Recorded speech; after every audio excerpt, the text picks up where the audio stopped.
muy bien. Bueno, vamos a ver el artículo número 2 de la primera cuestión del De Veritate, continuando un poco lo que dijimos en la clase anterior. Sintetizando la clase anterior, habíamos dicho que la verdad es una relación entre la cosa y el entendimiento. O sea que, ¿qué le agrega la noción de verdad a la noción de ente? ¿Qué es lo que le agrega? Bueno, su relación al entendimiento. Y que se va a preguntar en este artículo, ¿no? Que ya un poco en relación a lo que vimos en el artículo 1, ya con esto podemos ir adelantándonos a la respuesta. Se pregunta en el artículo número 2, ¿no? De la primera cuestión, si la verdad se encuentra de un modo más principal en el entendimiento que en la cosa, si se da primariamente, más que primariamente, principalmente en el entendimiento que en la cosa.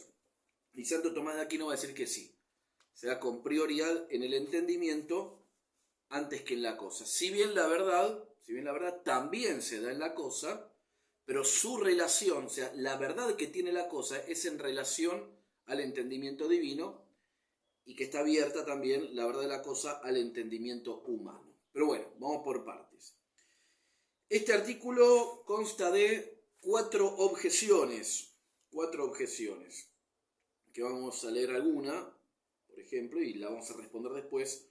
Una de las objeciones, ¿no? La objeción número 3, la objeción 3, dice, todo lo que está en algo, sigue aquello en lo que está. Luego, si la verdad está principalmente en el alma, el juicio verdadero seguiría a la estimación del alma. Y así volveríamos a caer en el error de los antiguos filósofos que decían que todo lo que alguien opina es verdadero. Y dos proposiciones contradictorias serían al mismo tiempo verdaderas, lo cual es absurdo, ¿no? O sea, ¿qué está planteando? Si la verdad se da en el entendimiento, ¿no? Si la verdad se da en el entendimiento y dice el juicio verdadero seguiría a la estimación del alma, a lo que el sujeto estima como verdadero, o sea, si la verdad la determina en última instancia, el entendimiento, y se volveríamos al error de filósofos antiguos, ¿no? Que hace alusión, entre otros, quizás a Protágoras, a Gorgias, al relativismo y los sofistas, que decían que todo lo que alguien opina es verdadero, que esto hoy es moneda corriente, ¿no? La verdad reducida a la opinión.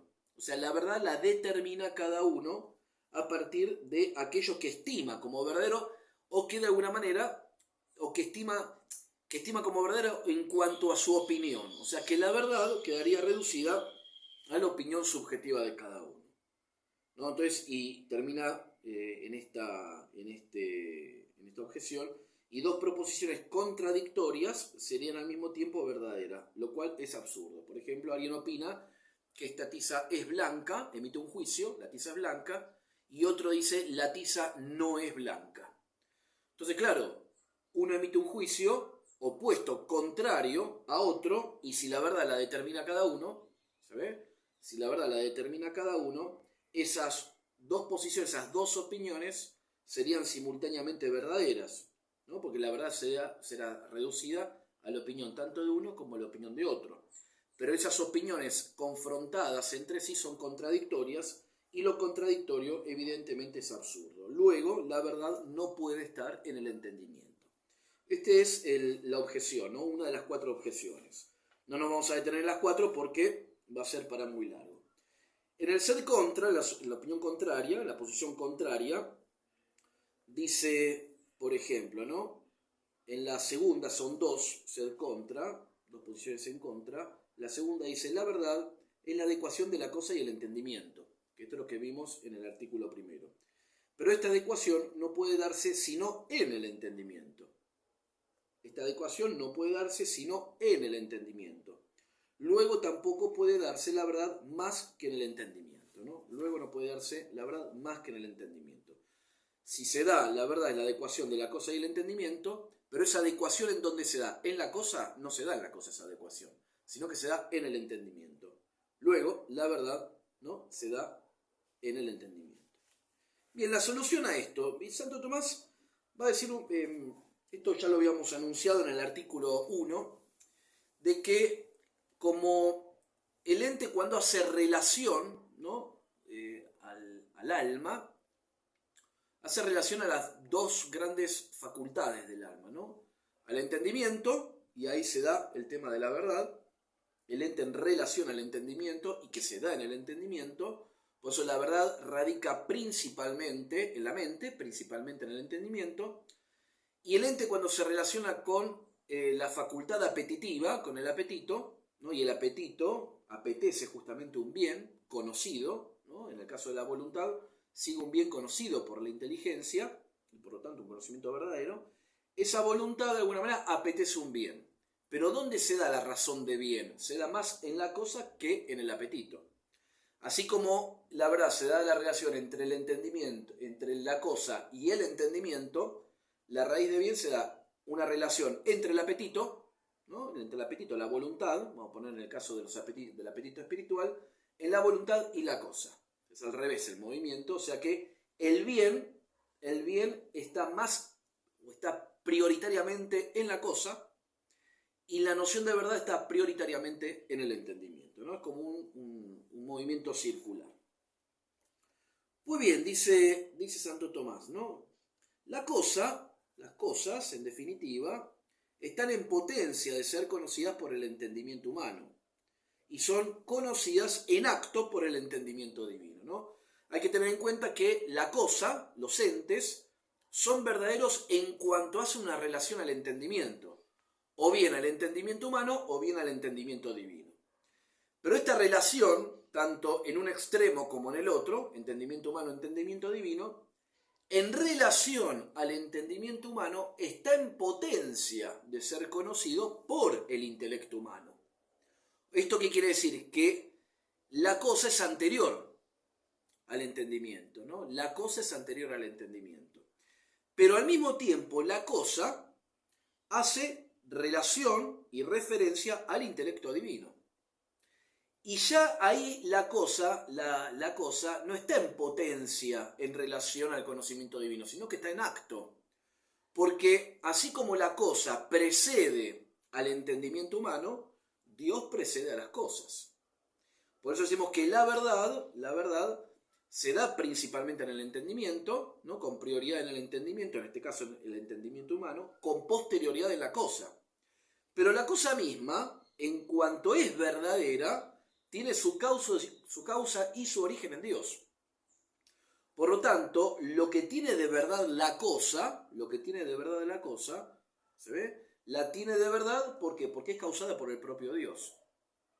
Es decir que la cosa en relación al intelecto divino están en acto, están siendo en este momento conocidas y causadas, ¿no? Causadas y conocidas por el intelecto divino. Y en relación al intelecto humano, esa cosa está en potencia de ser conocida. Y la verdad cuando se da en la unión del entendimiento humano con la cosa, y en esa unión, ¿se ve? La cosa pasa al acto de ser conocida, y el entendimiento, que estaba en potencia de conocer la cosa, cuando se une en el conocimiento con la cosa, el entendimiento pasa en acto. Ahí se da el acto. Por eso la verdad en última instancia es un acto del entendimiento, cuando se une con la cosa. Bien, pero hay que considerar algunas cosas, dice. Hay que considerar algunas cosas, ¿no? Voy a leer directamente en el cuerpo del artículo 2. Dice, pero hay que considerar, dice Santo Tomás, también que la cosa se compara de una manera al entendimiento práctico y de otra al entendimiento especulativo, ¿no? O sea que las cosas se comparan, se relacionan de un modo, de una manera al entendimiento práctico y otra al especulativo. El especulativo es el entendimiento en cuanto trata de conocer la cosa, en cuanto conoce la cosa. Y el entendimiento práctico significa el entendimiento humano en cuanto quiere obrar, ¿no? Hacer algo u obrar, ¿no? En cuanto va a generar algo. Pues el entendimiento práctico causa a la cosa, pues el entendimiento práctico causa a la cosa y así es medida de las cosas que son hechas por él. Pero el entendimiento especulativo, como es receptivo frente a las cosas, es movido en cierto modo por ellas. Y así las cosas lo miden a él. De donde es evidente que las cosas naturales, de las cuales nuestro entendimiento recibe la ciencia, miden a nuestro entendimiento, como dice Aristóteles en su Metafísica. Pero a su vez, son medidas por el entendimiento divino, en el cual están todas las cosas creadas, como todos los artefactos están en el entendimiento del artífice.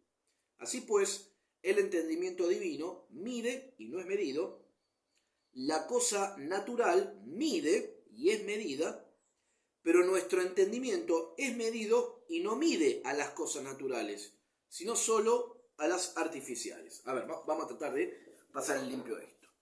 Tenemos por un lado las cosas naturales. Vamos a empezar así. Tenemos por un lado el entendimiento divino, ¿no? Tenemos el entendimiento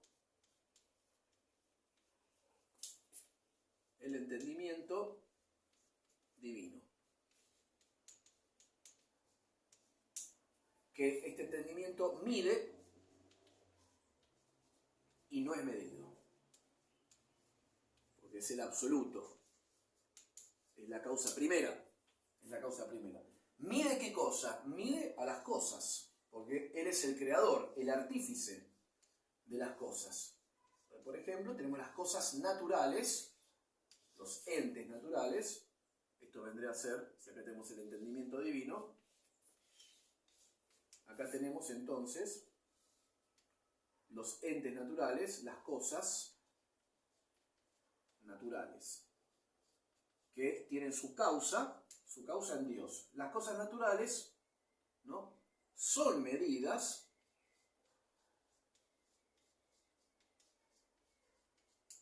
y miden.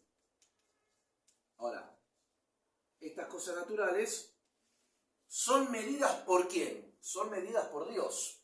O sea que Dios mide a las cosas naturales porque les causa el ser, ¿se ve? Y al mismo tiempo entonces las cosas naturales son medidas por Dios, por el entendimiento divino. Pero al mismo tiempo las cosas naturales miden al intelecto humano, al entendimiento, al alma. Acá tenemos, por ejemplo, el intelecto humano, así, el entendimiento humano. Entendimiento humano. Pero este entendimiento humano tiene una doble, si se quiere, una doble dimensión. Este entendimiento humano tenemos una dimensión especulativa,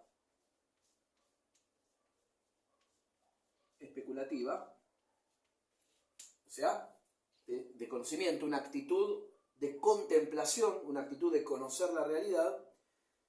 Y en esta dimensión especulativa, las cosas miden al entendimiento especulativo. Porque ¿de dónde nos viene la ciencia a nosotros? La ciencia que tenemos nosotros, la ciencia humana, la ciencia que se da en el alma, ¿de dónde viene su principio, su causa? Viene de las cosas. O sea que las cosas son causa de nuestra ciencia. Por eso, de alguna manera, las cosas van a medir a nuestro entendimiento. Y es nuestro entendimiento el que se tiene que adecuar a las cosas para formular un juicio veritativo, un juicio verdadero. Pero también tiene, aparte, el entendimiento humano, aparte de tener una dimensión especulativa, que es de conocimiento, tiene una dimensión práctica. Una dimensión práctica. Y esta dimensión práctica tiene que ver con el obrar, con el hacer, de alguna manera, ¿no? Con el hacer, con el producir. Y acá básicamente está refiriendo, cuando Aristóteles hace la distinción de esas, esas dimensiones de la razón, una dimensión teórica o especulativa, Aristóteles habla de la praxis, ¿no? Es la razón práctica que se refiere al obrar humano, que busca el bien del hombre, y ahí tenemos, por ejemplo, la política, la ética, la moral, ¿no?, que busca entonces esa praxis, esa naturaleza práctica de la razón, busca el bien propio del hombre, perfeccionar al hombre. Pero también tenemos, no lo dice Santo Tomás acá, pero está en Aristóteles, también habla de esa dimensión del entendimiento humano de orden poético, ¿no? La poiesis, que significa la producción, el producir algo, ¿no? La productividad, transformar una realidad. Que ahí tenemos justamente lo que podríamos hablar de el arte, ¿no? El arte. Acá en el caso del hacer, ¿qué es lo que hace el entendimiento práctico? Hace el artefacto, ¿no? El facto, la producción, la transformación de la realidad. Por ejemplo, esta tiza, vamos a poner el libro. Este libro es de alguna manera una producción humana. Se toma entes naturales, se lo transforma a lo que el hombre desea. Por eso, en el sentido de la razón práctica, en cuanto a la razón o el entendimiento práctico del hombre, el hombre entonces mide, en este sentido, mide. El entendimiento práctico, ¿qué es lo que mide? De alguna manera, ¿qué es lo que hace? Transforma justamente el artefacto, que el artefacto es medido por el entendimiento práctico del hombre. ¿Se ve? Tenemos el entendimiento divino, las cosas, el entendimiento divino mide y no es medido, las cosas naturales son medidas por el entendimiento divino, o bien son medidas también en cuanto al intelecto práctico del hombre, porque lo que busca el hombre acá es transformar, modificar una realidad al modo de lo que quiere el hombre. Por ejemplo, un árbol es algo natural, pero el árbol de alguna manera mide al conocimiento humano, al entendimiento humano especulativo. El hombre conoce ese árbol y después, como conoce ese árbol, puede querer transformar ese árbol en madera para fabricarse una casa. Entonces, de ahí de alguna manera, en cuanto artefacto, en cuanto a lo que se va a modificar y se va a producir el artefacto, de alguna manera, decimos que el entendimiento humano práctico mide a la cosa en ese sentido, ¿no? Mide al artefacto, porque es él, de alguna manera, el que dispone cómo debe ser ese artefacto. Entonces, dice, así pues el entendimiento divino mide y no es medido, la cosa natural mide al entendimiento humano y es medida por el entendimiento divino o bien por el intelecto práctico del hombre, pero nuestro entendimiento es medido y no mide a las cosas naturales, sino solamente a las artificiales, a las producidas por el hombre. Bueno, por eso la cosa natural, dice Santo Tomás, colocada entre dos entendimientos, las cosas colocada entre dos entendimientos, se dice verdadera en virtud de su adecuación a uno y otro entendimiento, al divino o al humano. Pues por la adecuación al entendimiento divino, se dice verdadera en cuanto cumple aquello para lo que ha sido destinada por el entendimiento divino, como dice San Anselmo en De Veritate y San Agustín en De Vera Religione y Avicena en la definición antecitada. O sea, ¿cuál es la definición antecitada? O sea, la verdad de una cosa es el ser propio de ella, tal como le ha sido establecido. ¿Por quién? Por Dios. La verdad de una cosa, ya la verdad de la cosa, es el ser propio de ella, de la cosa, tal como le ha sido establecido o decretado justamente por la mente divina que lo ha producido, lo ha causado.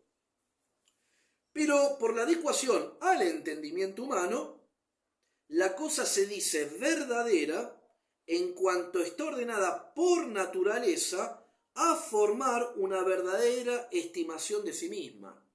Lo repito, pero por la adecuación de la cosa al entendimiento humano, la cosa se dice verdadera en cuanto está ordenada por naturaleza a formar una verdadera estimación de sí misma.